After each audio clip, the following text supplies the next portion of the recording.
ila hadratin Nabi Mustafa Sayyidina Muhammad sallallahu alaihi wasallam wa jamil anbiya wal mursalin wa ala alihi wasahbihi ajmain ila arwahi aulai min al-ghawth al-amjad wal qutubul fard wal autad wal ar wal mujaba wal nuqaba wal abdal athiya mufaridun wa kullu waliyyin wa waliyatin min masyariqil ardi wa magharibiha dan makan ila hadral khadir alaihi salam wa syekhuna sultan alim syarif Abdul Qadir Jailani وترشبه لشنا سبنده وخصوصا لا شيخنا وربنا ومرسلنا وحبيب خالدين وسبل الشيء الفاتحة.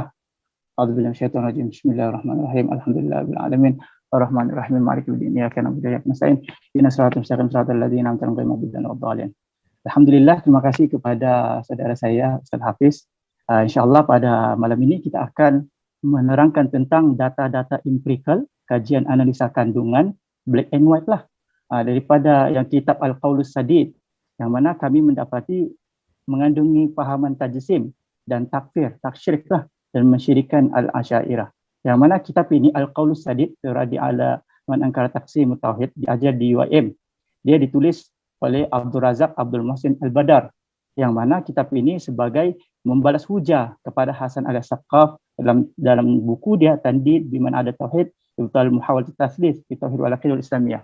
Jadi di dalam buku ini, di dalam mereka merot pandangan ini, maka mereka telah mengiyakan sebenarnya tauhid tiga ini. Mereka berpegang kepada tauhid tiga. Dan kedua, di dalam menerangkan tauhid ini, mereka menjisimkan Allah. Ada dalam kitab ini data-data yang mengatakan Allah itu bertangan, mempunyai muka. Dan ketiga, tanpa disedari mereka menggunakan ilmu kalam, kerana kalam ini adalah berhujah. Tanpa mereka telah mengkafirkan sebenarnya ilmu kalam ini. Tanpa disedari dalam mereka merot, mereka telah termasuk dalam menggunakan ilmu kalam. Jadi kalau kita lihat di dalam muka surat 9, dinyatakan sini fa inna rad ala ahlil bid'ah. Ini adalah untuk menolak ahlil bid'ah wa du'a ilal ahwa. Jadi yang menyuruh kepada al-ahwa. Dan di sini dikatakan wa da'i ilal bid'ah, dan yang menyuruh kepada bid'ah mustahaqqal uqubah, buat untuk dihukum bittifaqil muslimin, dari kesepakatan ulama muslimin. Wa uqubatu takunu taratan bil qatli, dan hukuman itu ataupun akibat itu kadang-kadang boleh dibunuh. Jadi ini memang di dalam kitab ini menyatakan boleh bunuh. Uqubat takunu taratan bil qatl dengan bunuhlah. Jadi ini menunjukkan bahwa mereka menyatakan orang umat Islam telah melakukan bid'ah. Sedangkan bid'ah itu Imam Asy-Syafi'i telah memberikan bid'ah itu kepada dua, yaitu mahmudah dan madmumah. Bid'ah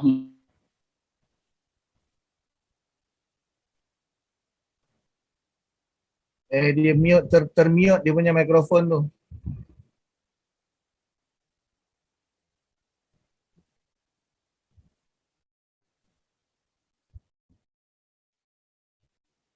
Ustaz Abdul Rahman dengar ke? Dia mikrofon dia termute tu. Kena unmute. Host boleh unmute. Di dalam Qaulus Sadid ini. Jadi Okey. Dengar? Baru boleh dengar. Okey. Termute. Okey, di dalam kitab Qaulus Sadid ini mereka membahagikan tauhid itu kepada rububiyah, uluhiyah dan Mute lagi. Unmute.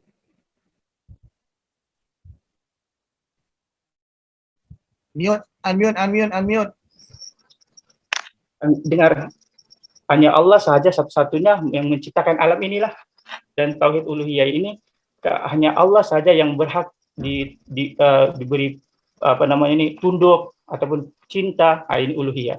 Dan tauhid asma wa sifat ini beriman dengan nama-nama Allah dan sifatnya yang warid, yang ada di dalam kitab dan sunnah. Dalam kitab. Jadi dalam hal ini menyatakan bahwa tauhid asma wa sifat ini menjisimkan Allah Subhanahu wa taala. Saya dengar suara saya lah. Dengar.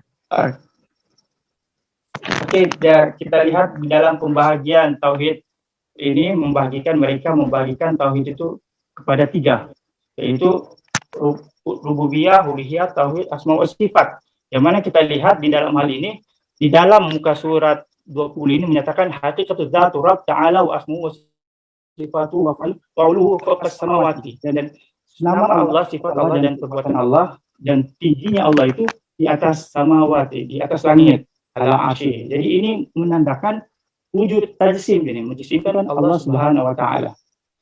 Dan kita lihat juga di dalam muka surat yang berikutnya dinyatakan wa ma yu'min bitauhid man la yu'min bihadil aqsam salatan mustamidah min nusus syara'. Dan tidaklah yu'min bitauhid, tidaklah beriman dengan tauhid ini siapa yang tidak beriman dengan pembahagian tiga ini. Jadi pembagian tauhid tiga ini siapa yang tidak beriman menunjukkan bahwa dia tidak bertauhid. Dia tidak bertauhid. Ini sudah sebenarnya telah macam mengkafirkan umat Islam lah. Faman lam ya'ti bihadil jami' falaysa muwahhidan. Siapa yang tidak beriman dengan tauhid tiga ini keseluruhannya, maka dia tidaklah bertauhid. Ini jelaslah menunjukkan bahwa wujud pentakfiran ummah keseluruhannya. Di dalam muka surat 73 mereka mengharamkan tawassul.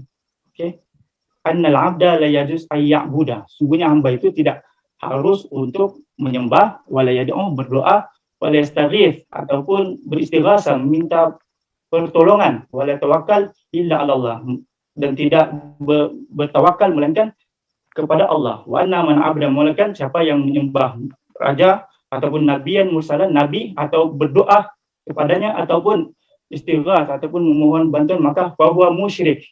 Maka jelas di sini orang yang melakukan tawassul maka dia adalah musyrik. Sedangkan kita lihat di dalam Al-Qur'an menyatakan a'udzubillahi minasyaitonir rajim, ya ayyuhalladzina amanu taqullaha wabtaghu ilaihil wasilah. Wahai orang-orang yang beriman, takutlah kamu kepada Allah, wabtaghu ilaihi, dan capailah kepadanya wal wasilah, dengan wasilah.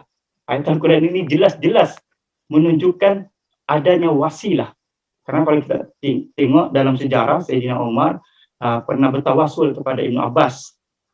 Yang mana kita ketahui bahwa istighatsah ini meminta bantuan ataupun pertolongan. Kalau kita lihat daripada Baihaqi, di dalam riwayat Baihaqi menyatakan Umar ataupun pada zaman Umar berlaku kemarau dan mereka ini memohon tawassul kepada Nabi Muhammad SAW dan hujan pun turun. Jadi ini berlaku di dalam riwayat Tabrani pun menyatakan mereka bertawassul kepada Nabi Muhammad SAW dan hujan pun turun. Jadi mereka mengatakan di sini di dalam kitab ini mereka yang berdoa atau istighats ataupun memohon bantuan itu bahwa musyrik, adalah syirik. Jadi jelas di sini bahwa orang Islam yang bertawassul itu adalah syirik. Di dalam muka surat 74 wujud tasyrik, yaitu mensyirikkan aspek cinta, tunduk, ta'zim dan ketaatan. Di dalam muka surat 74 menyatakan wasyirku ja'al syarik lillah fi ma yastahiqu wa yaqtasu bi min al-ibadati batina wa zahira kal hub wal khudu' wa ta'zim. Dimasukkan sini bahwa bersyirik kepada Allah itu menjadikan Allah itu ataupun ada sesuatu yang berkuasa bersama Allah, fi ma yastahiqu, apa yang berhak, dan apa-apa ibadah yang khusus daripada batin dan zahir. Seperti cinta, maka cinta pun di sini kalau kita mencintai syekh kita, mencintai ibu bapa kita pun boleh termasuk ke dalam syirik. Wa ta'zim, mengagungkan guru-guru pun dianggap sebagai satu syirik. Subhanallah. Kalau kita takut pada manusia pun seperti kita takut anjing, itu pun boleh jatuh syirik menurut dalam kitab ini. Jadi jelaslah memang berlaku tasyrik ataupun mensyirikkan Islam. Di dalam ayat lain mereka membid'ahkan takwilan istiwa. Artinya mereka membid'ahkan takwilan istiwa. Di sini mereka mengatakan Ahlussunnah wal Jamaah istawa bil ul wal irtifa. Mereka mengatakan faqad aba qaul Ahlussunnah wal Jamaah wa da'bu ahlul bid'ah. Yang mengatakan bahwa istiwa itu ataupun dengan ketinggian irtifa itu, dengan ketinggian bukan tinggi jasad tapi dengan ketinggian, maka dia adalah kebiasaan ahli bid'ah daripada Jahmiyah. Jadi takwilan dikatakan sebagai Jahmiyah dan adalah kaum Mu'tazilah. Di dalam buka surat lain juga mereka dinyatakan Allah itu bersemayam di atas arasy. Ini adalah menempatkan Allah lah, seperti mana di muka surat 104, aqulu qawli tawajjuh ila Allahi alladzi la yatahayyal fi makan hadza qaul ahlul bid'ah. Pandangan dalam mentawajukan kepada Allah allazi la yata'atu fi makan hadzal qaum ahlul bid'ah, yang kata Allah tidak menempati ruang, maka ini adalah pandangan ahlul bid'ah kal Jahmiyah, seperti Jahmiyah dan Mu'tazilah. Fa yasabbuna ulu rabb azza wa jalla istiwa ala arsy. Maka mereka mengatakan bahwa telah sabitlah ketinggian Allah itu, dan memang benar Allah itu telah beristiwa atau bersemayam di atas arasy. Okey, adapun mereka yang mentakwilkan ini dikatakan sebagai ahlul bid'ah. Di dalam muka surat 107 jelas menyebutkan al-Asy'ariyah wa kadzal Maturidiyah, mengatakan bahwa al-Asy'ariyah dan begitu juga al-Maturidiyah telah menafikan sifat-sifat yang sempurna bagi Allah di dalam kitab dan sunnah, seperti istiwa yaitu bersemayam, wan nuzul turun, wal maji datang, wal ghadab marah dan redha. Jadi mereka mengatakan bahwa Allah itu memang bersifat bersemayam, seperti jasad itulah bersemayam, wan nuzul dan turun dan maji datang. Ini sifat-sifat ini mereka nyatakan sabit dalam Al-Quran dan di dalam hadis. Sedangkan ini adalah ayat mutasyabihat, dan kalau ayat mutasyabihat itu para ulama salaf telah mentafsirkan, telah menyerahkan bulat-bulat artinya kepada Allah Subhanahu wa taala. Adapun para selepas al-Asy'ariyah itu maka mereka mentakwilkan, karena takwil ini pun sebenarnya ada dalam manhaj dan Islam, yang mana kita akan terangkan nanti bahwa memang wujud takwilan itu. Seperti mana di dalam riwayat Ibnu Majah, Rasulullah SAW pernah mendoakan Ibnu Abbas, Allahumma faqihu fid din wa 'allimhu ta'wil.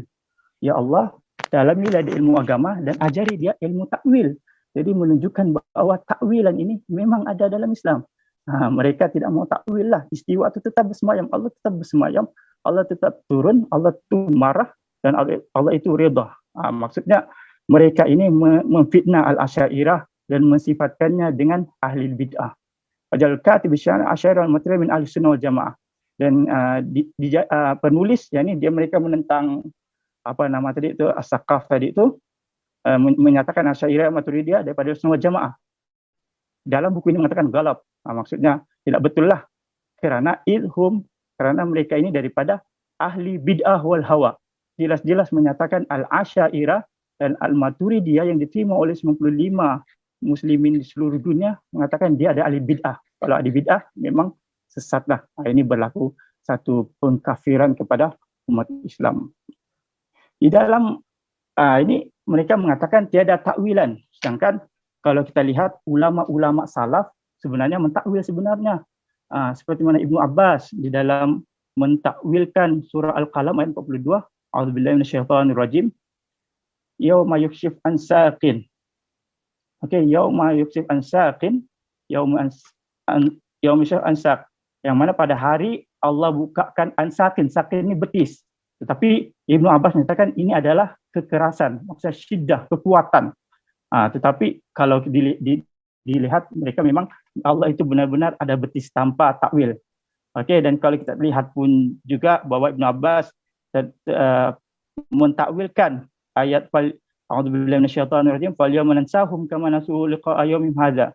Pada hari kami lupakan mereka seperti mana mereka lupa pertemuan dengan Allah lah. Maksudnya takkan Allah lupa, tapi maksud lupa di sini ditakwilkan kepada Allah tidak memandang mereka. Maksudnya mereka itu di dalam neraka. Jadi Ibnu Abbas sebenarnya mentakwilkan. Ulama salaf sebenarnya mentakwil. Bagi mereka tiada takwil dalam nas Al-Quran dan hadis. Perlu terima bulat-bulat. Jadi ini satu tajsim lah, menjisimkan Allah. Dan kalau kita lihat juga di muka surat seterusnya, jelas-jelas mengatakan Allah itu di atas langit. Wa annahu fis sama. Allah itu di atas langit. Istiwa ala arsyihi, beristiwa, bersemayam di atas arasy. Ini jelas-jelas mengajar umat Islam pada akidah al-mujassimah, bahwa memang Allah itu di atas langit. Kemudian setelah mereka mengkafirkan mutakallimin, mereka maksudkan al-mutakallim situ ialah al-sunnah al-Asy'ariyah. Al-mutakallim, okey, mereka hum yuqarriduna, mereka itu berpegang dengan aqaid fasidah, akidah yang fasid, rusak, akidah yang fasid. Jadi Al-Asy'ariyah ini berakidah al-fasid. Jadi menunjukkan bahwa kita ini yang berpegang dengan akidah Al-Asy'ariyah memang mengkafirkan, sebab akidah itu batil. Bila batil memang terkeluar daripada Islam lah. Ini yang dimaksudkan, bahwa dimaksudkan sini Ahlussunnah itu Al-Asy'ariyah. Jadi ini jelas-jelas menyebut Ahlussunnah Al-Asy'ariyah itu sebagai mutakallim ataupun mutakallimin ahli kalam yang berpegang dengan akidah yang rosak, al-fasid. Kemudian juga wujud pengharaman tawassul. Okey, mereka mengharamkan tawassul lah. Jadi kalau kita lihat umat Islam ataupun wali-wali Allah bertawassul, okey, dinyatakan sini annal abdul la yajuz, hamba itu tidak boleh ayya'bad, tidak boleh menyembah ataupun wala yad'u, tidak boleh berdoa dan tidak boleh meminta pertolongan. Sedangkan kita boleh istighatsah, kerana di dalam ayat Al-Quran menyatakan Asta'inu bisabri wassalah, hendaklah engkau tolong menolong dengan sabar dengan sembahyang. Jadi kita menggunakan sembahyang itu untuk sampai kita kepada Allah Subhanahu wa taala. Di dalam riwayat Tabrani ataupun Abi Syu'bah menyatakan Sayyidina Umar pernah sakit kaki. Kemudian dia ada seorang menyatakannya, tidakkah maukah kau bahwa perlu untuk bertawassul dengan Nabi Muhammad. Kemudian Sayyidina Umar pun berkata, ya Muhammad. Maksudnya baiklah kaki Sayyidina Umar. Jadi Sayyidina Umar telah melakukan tawassul ataupun istighatsah, memohon pertolongan dengan Nabi Muhammad SAW. Baginya ini adalah musyrik. Kita dipanggil sebagai musyrik. Kemudian kita lihat mereka nyata-nyata menyebutkan Muhammad bin Abdul Wahhab. Wa qala Syekhul Islam Muhammad bin Abdul Wahhab rahimahullah. Disebut betul-betul Muhammad Abdul Wahhab ini memang akidah Wahabilah. Memang akidah Wahabi. Fa'alam anna rububiyyah wal uluhiyyah yajtami'an. Uluhiyah sama rububiyah itu sama. Seperti mana mereka mengatakan Fir'aun itu pun juga ada tauhid rububiyah. Al-uluhiyah pula orang yang bertawassul dikasih keluar Islam. Jadi mereka mengatakan rububiyah dan uluhiyah itu sama. Yajtami'an wa yaftariqan. Okey, sama. Dan samalah maksudnya Muhammad Abdul Wahhab sebut bahwa rububiyah dan uluhiyah itu sama. Maksudnya menyamakan orang Islam itu dengan orang kafir lah. Seperti mana mereka mengatakan tauhid rububiyah itu orang Fir'aun pun beriman kepada Allah Subhanahu wa taala. Jadi kalau kita lihat mereka tidak mau gelar Wahabi, tapi mereka menakalkan Muhammad Abdul Wahhab di sinilah. Karena kalau kita lihat bin Bas menyatakan al-Wahabiyah mansuba ila Muhammad bin Abdul Wahhab. Wahabiyah itu memang dinisbahkan kepada Muhammad bin Abdul Wahhab yang wafat 1206 Hijrah fi Najd. Kemudian kalau kita lihat dia berbeza, mereka mau mengatakan bahwa Muhammad Abdul Wahhab ini ialah Muhammad bin Rustum. Sedangkan Muhammad bin Rustum itu bukan namanya Wahabi tapi Wahbiyah. Seperti mana disebut dalam Tarikh Ibnu Khaldun menyebutkan Muhammad Abdul Wahhab bin Rustum kana min Wahbiyah, daripada Wahbiyah. Bukan Wahabi. Wahabi itu memang Muhammad bin Abdul Wahhab. Kalau Wahbiyah itu Muhammad Rustum. Tapi kedua-duanya memang seperti Khawarij lah. Kalau dikatakan Khawarij itu Muhammad bin Rustum, ini pun ada juga unsur-unsur Khawarij karena mengkafirkan umat Islam. Di sini juga mengatakan bahwa Anallah laysa fawqal arsy biqiyas fasid. Sesungguhnya Allah itu bukan berada di atas aras, adalah qiyas fasid. Pandangan yang qiyas yang rosak. Memang menyatakan bahwa Allah itu memang betul-betul di atas aras. Lalu disebut situ miqdaruhu wa wazan min saghir au kabir. Penyebutan jisim situ. Okey, innallaha azza min kulli syai'. Sungguhnya Allah itu lebih agung daripada semua perkara. Wa akbar. Satu sebut azam agung, wa akbar. Akbar itu lebih besar lah min kulli khalq. Ini lebih kepada jisim lah. Allah itu besar. Allah akbar bagi orang, Allah itu maha besar, besar jisim. Kalau kita lihat juga di sini, ini ialah akidah Allah itu berjisim bukan seperti jisim lain. Ini memang akidah al-Wahabiyah. Kemudian di dalam muka surat 94 juga menyatakan. Ini yang terakhirnya ada seminit lagi. Okey. Kemudian warada fil Quran zakarul wajah, disebutkan dalam Quran sebutan wajah wal ayun, mata-mata, bahwa Allah itu ada mata, wal ainul wahidah, satu mata, wa dzakar jambil wahid, jambi ini tepi lah ataupun sisi, wa dzakar saq disebut betis, Wa dzakar aidi disebut tangan. Okey.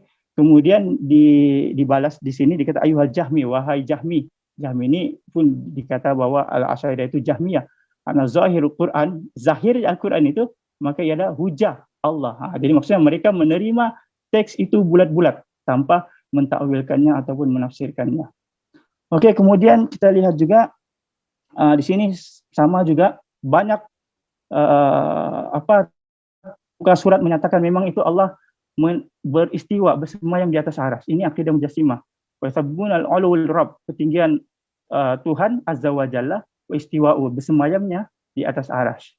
Okey, ini kemudian kesan tauhid 3 ni lah. Kalau kita lihat bahwa Ustaz, dah habis.